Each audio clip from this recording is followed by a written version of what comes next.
Another perspective on these issues involving media networks. Joining us now is Mass Communication Associate Professor Danilo Arao from the University of the Philippines-Diliman. Welcome and good evening to you, Professor Arao. Yeah, good evening, Ruth, and thank you for inviting me. A lot of media-related issues in the headlines today. Let's start with the Securities and Exchange Commission's order to shut down Rappler. What's your reaction to that?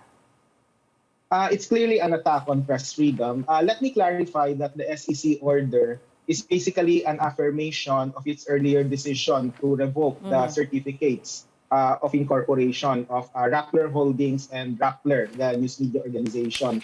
Now, let's be clear here. It is attack on press freedom in the sense that you are trying to hurt the bottom line of Rappler, the commercial aspect of the media operation. And when you affect the commercial aspect of any dominant news media organization, you are bound to create problems with the daily operations. If a certain news media organization would shut down, it should be on its own terms. It should not be based on any government imposition. And to be frank about it, we don't want SEC or any other government instrumentality being weaponized for harassment and intimidation of the media.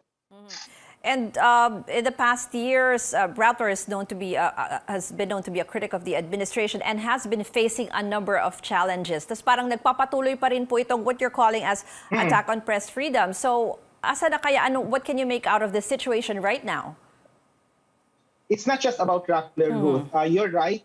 They faced a slew of legal charges ranging from cyber libel to tax evasion. Apparently, the government is throwing, everything, including the proverbial kitchen sink. But there's also the continuous red tagging of certain journalists and news media organizations. Even the website that I helped edit, Bulatlat and Pinoy Weekly, where I write a column, have been ordered shut down by the NTC upon the orders of the National Security Council, rather. So this pattern of attacks against the media should be exposed for what they really are. These are concerted efforts toward normalizing media repression. So even if we're toward the tail end of the Duterte administration, we expect such continuity under the incoming administration of the dictator's son, for the simple reason that the mechanisms for red tagging, like the NTF-ELTA, will still be there and most likely will be strengthened by the incoming administration. So, Ruth, it is in this context that there is cause to worry, and at the same time, there is cause to hold the line and to sharpen the line for those who believe in responsible journalism and for those who believe in speaking truth to power. Let's talk more about, sinasabi nyo kasi parang there are a lot of efforts against the media. Just today, the National Telecommunications Commission moved to restrict block time agreements and mergers. Yes. How can you make sense of this decision? Can you tell us what you think is the reason behind this? The KBP is right.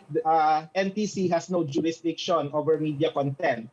If you would read Executive Order number 546, which established the NTC, it is only supposed to help, facilitate the granting of franchises, as well as ensure that the finite resources of the airwaves will be, put to good use. But media content is not part of its function, and rightly so, because it would be unconstitutional for NTC to abridge or to infringe on, freedom of the press and freedom of expression. So this particular draft memoranda, I understand that there will be a public consultation on July 11 regarding these two memoranda.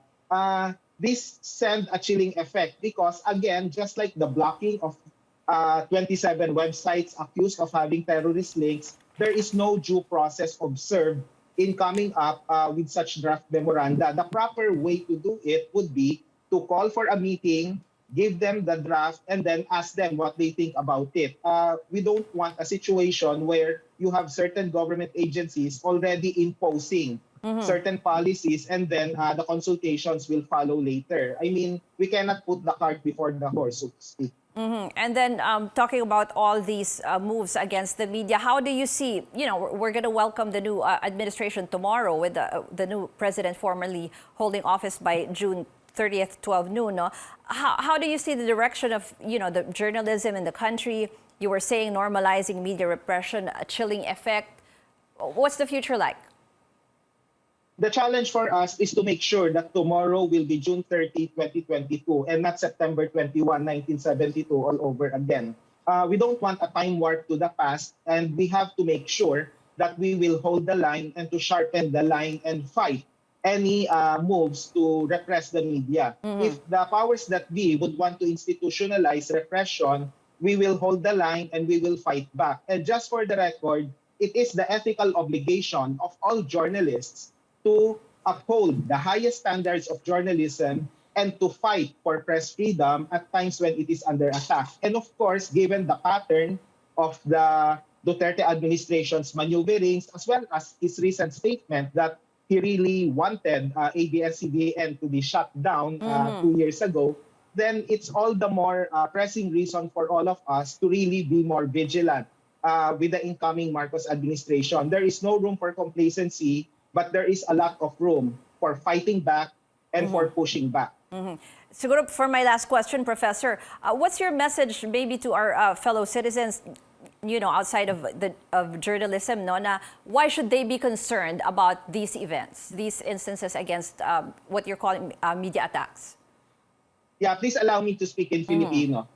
Panahon ngayon ng pakikibaka talaga, at hindi ito lengguwahe ng mga aktivista o ng mga periodista. Lahat po tayo ay kinakailangang maging mapagmatyag sa nangyayari sa ating lipunan sapagkat hindi po biro ang disinformasyon, lalo na yung historical denialism at yung red tagging. Kapag napasara ang maraming mga news media organization, kapag napaamo sila ng mga nasa kapangyarihan, ang paghuhubog ng opinyong papubliko ay makokompromiso po ng todo-todo at talagang tayo ay lalong mapapariwara sa ating kinabukasan. Siguraduhin po natin na magkakaisa tayo para sa paglaban sa tunay na demokrasya at ang kalayaan sa pamamahayag ay isang saligang bahagi po ng anumang natitira sa ating demokrasya. Kaya nasa interes ng lahat ang laban para sa pagpapanumbalik ng tunay na demokrasya po sa ating bayan.